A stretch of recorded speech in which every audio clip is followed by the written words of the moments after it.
राजभवन होश में आओ, राजभवन होश में आओ,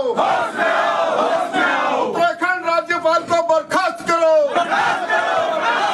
उत्तराखंड राज्यपाल को बर्खास्त करो।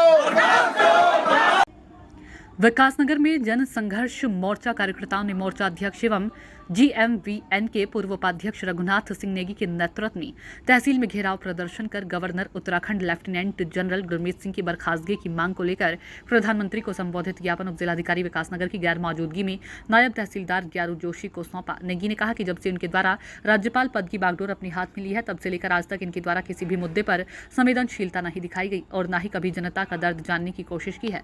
प्रदेश में जन समस्याएं यथा विद्युत अव्यवस्थाएं, महंगी बिजली, सरकारी सहकारी बैंक भर्ती घोटाला, सरकारी भ्रष्टाचार, वनाग्नि से हुए हजारों हेक्टेयर जंगल खाक होना, अनगिनत बेजुबान पशुओं की वनाग्नि से अकाल मृत्यु आदि तमाम घोटालों मामले में राजभवन की खामोशी, उदासीनता प्रदेश का बंटाधार करने में लगी है। वहीं आपको बता दें कि जनता करहा रही है लेकिन उनका दर्द गवर्नर साहब को सुनाई नहीं दे रहा। गवर्नर साहब सिर्फ बुके का आदान प्रदान करने में व्यस्त हैं तथा राजभवन एक ऐशगाह बनकर रह गया है। राजभवन का कोई भी नियंत्रण सरकार पर नहीं है जिसकी वजह से अधिकारी बेलगाम है तथा अकंठ भ्रष्टाचार में डूब चुके हैं। मोर्चा प्रधानमंत्री से मांग करता है कि ऐसे गैर जिम्मेदार उदासीन राज्यपाल को बर्खास्त कर बाहर का रास्ता दिखाएं। घेराव प्रदर्शन में मोर्चा सह सचिव, महासचिव आकाश ममार, विजयराम शर्मा, दिलबाग सिंह, अशोक चंडो आदि मौजूद थे। हर मोर्चे पर विफल हो चुका है और उस विफलता को लेकर के आज जनसंघर्ष मोर्चा ने महामहिम राज्यपाल की बर्खास्तगी की मांग माननीय प्रधानमंत्री जी से की है। हमारा कहना है कि राज्यपाल की यहाँ जरूरत क्या है जब हर मुद्दे पर उनकी संवेदनशीलता कहीं भी दिख नहीं रही है। प्रदेश में इतना बड़ा भ्रष्टाचार हो रहा है, आप देखते हैं बिजली के दामों में लगातार बेहतासाब वृद्धि हो रही है, तमाम यूनिट स्लैब बनाए गए, फिक्स चार्जेस के नाम पर जनता को लूटने का काम किया जा रहा है, लेकिन राजभवन का अंकुश नहीं। हमारा कहना है कि राजभवन का काम यह कि जो लाइन लॉस है 1000 से लेकर के 1500 करोड़ का प्रतिवर्ष, उस पर अंकुश लगाने की दिशा में क्यों नहीं काम करता है।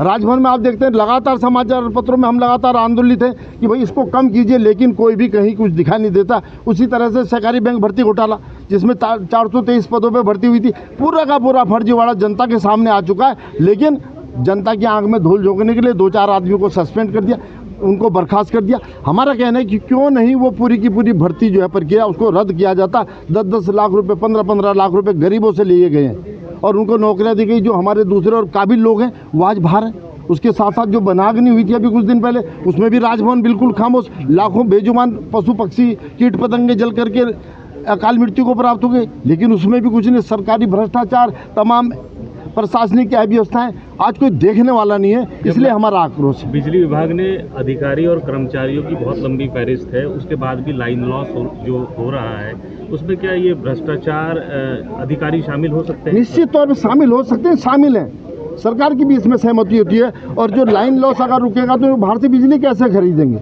अगर बाहर से बिजली नहीं खरीदेंगे तो जो इनका अपना आर्थिक राजस्व है अपनी जेब का, वो कहाँ मिलेगा? ये सारा का सारा बहुत बड़ा खेल है, लेकिन इस खेल के पीछे जो जनता पीस रही है उसका बहुत बड़ा शोषण हो रहा है, उसको न्याय मिलना चाहिए। आगे क्या कदम रहेगा? नहीं, निश्चित तौर पे हमने तो आमरण अनशन की भी चेतावनी दे रखी है। अगर राजभवन ने इस पर कार्रवाई नहीं की तो निश्चित तौर पे आमरण अनशन होगा। और दूसरा, जब तक राज्यपाल उत्तराखंड की बर्खास्तगी नहीं हो जाती, बिल्कुल ऐसे आदमी की हमें जरूरत नहीं, इस पर उसको जरूरत है ही नहीं। कैसे राज्यपाल जो दिन भर बताइए कोई काम नहीं है, बुके आदान प्रदान हो रहा है, बुके ले रहे हैं, बुके दे रहे हैं। अरे जनता की पीड़ा को आप समझिए, जनता मर रही है, पिस रही है, लेकिन उनका ध्यान नहीं है। तो ये हमारा आक्रोश आज।